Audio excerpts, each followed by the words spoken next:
Gym Rohn கேள்விப்பட்டிருப்பீங்கன்னு நினைக்கிறேன். Mentor of mentors. Tony Robbins கேள்விப்பட்டிருப்பீங்கன்னு நினைக்கிறேன். டோனி ராபின்ஸோட mentor is mister Jim Ron.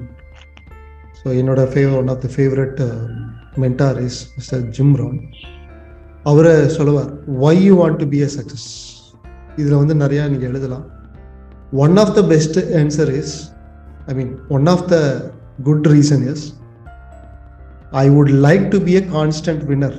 நான் வந்து எப்பவுமே தொடர்ச்சியாக கான்ஸ்டன்டான வின்னராக இருக்கிறது எனக்கு பிடிச்சிருக்கு, அதனால I want to be successful. இது one of the best answer அப்படிங்கிற மாதிரி அவர் சொல்லுவார். ஓகே, ஸோ த ரீசன் எதுக்காக சிலர் வந்து, நான் வந்து சிலரால் ரொம்ப பெரிய அவமானப்படுத்தப்பட்டேன், அவங்கள வந்து பழிவாங்கிறதுக்கு நான் மேசிவான சக்ஸஸ் ஆகிறது தான் என்னோட லட்சியம் அப்படிங்கிற மாதிரி சொல்லுவாங்க. சிலர் வந்து என்னை நம்பி இருக்கிறவங்கள வந்து ரொம்ப பெரிய லெவலில் நான் பாதுகாக்கணுங்கிறதுக்காக நான் சக்ஸஸ்ஃபுல்லாக இருக்கணும்னு சொல்லுவாங்க. ரைட், இது கரெக்டு இது தப்பு அப்படிங்கிற எந்த ஒரு கம்பேரிசனும் இதுக்கு கிடையாது. But you have to be having inner conviction. நமக்கு இன்னர் கன்விக்ஷன் ரொம்ப தெளிவாக இருக்கணும்.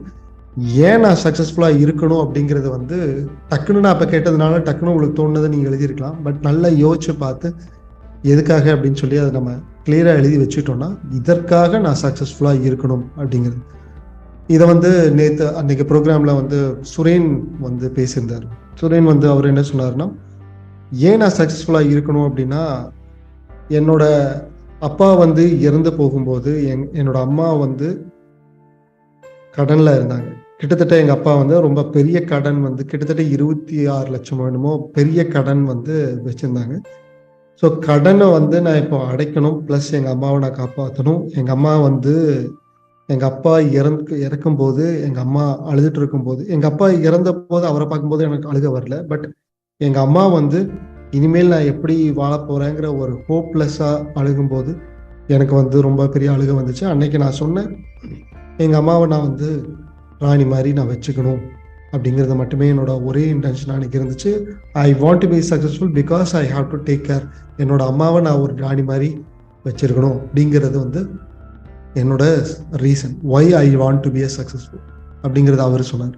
ஸோ எல்லாத்துக்கும் பின்னாடி ஒரு டீப்பான ஒரு ஸ்ட்ராங்கான ஒரு ரீசன், இதற்காக நான் சக்ஸஸ்ஃபுல்லாக இருக்கணும் அப்படிங்கிறது எந்த அளவுக்கு அந்த ஸ்ட்ராங்காக இருக்கோ அந்த அளவுக்கு வந்து நம்மளோட ஆக்ஷன்ஸில் நமக்கு வந்து லெத்தாஜிக்னஸ், அலட்சிய போக்கு வராமல் இருக்கிறதுக்கு வாய்ப்பு இருக்கு. ஸோ அதை நம்ம இன்க்ரீஸ் பண்ணிகிட்டே இருக்கிறோம்னா பெட்டராக இருக்கும். ரைட், காசு பணம் மணி வரதை சக்ஸஸ்ஃபுல் நம்ம நினைச்சோம்னா, எப்போ நம்மகிட்ட பெரிய காசு பணம் வரும் அப்படின்னா எனர்ஜி ஃப்ளோ நல்லா இருக்கும்போது. அதே இன்னொரு சைடில் பார்க்கும்போது மணி வரக்க ஆரம்பிச்சிச்சுன்னா எனர்ஜி ஃப்ளோ ஆட்டோமேட்டிக்காக இம்ப்ரூவ் ஆயிரும் சார் அப்படிங்கிறதும் சொல்லலாம். ரைட், டைப் எஸ் இந்த செட் பாக்ஸ்.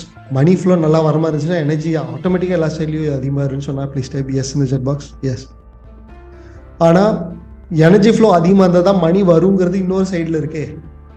இந்த ரெண்டுக்கும் காமனாக வேறு என்னதான் சார் வச்சுக்கிறது அப்படின்னு கேட்டிங்கன்னா, அண்ட் இதை வந்து நான் அந்த ப்ரோக்ராமில் உட்காந்து நான் யோசிச்சிட்டே இருந்தேன். மணி எனர்ஜி எங்கே நிறையா இருக்கோ அந்த இடத்துக்கு மணி ஃப்ளோ வரும். மணி வர வர வர எனர்ஜி ஃப்ளோ அதிகமாகிடும். ஸோ இது ரெண்டுக்குமே காமனாக சென்டராக ஒரு பாயிண்ட் இருக்குமா அப்படின்னு கேட்டால் அதுதான் எனக்கு டக்குன்னு தோணுது. Yes, the strangers secret. The strangers secret நடுவில் வச்சு, strangers secret will gives energy. அந்த எனர்ஜி நமக்கு பணம் அதிகமாக சம்பாதிக்கிறதுக்கு வழிவகுக்கும். அந்த மணி ஃப்ளோ எனக்கு திரும்பவும் எனர்ஜி அதிகமாக கொடுக்கும் அப்படிங்கிறது எனக்கு ஒரு ஃபார்ம் பண்ண முடிஞ்சுது.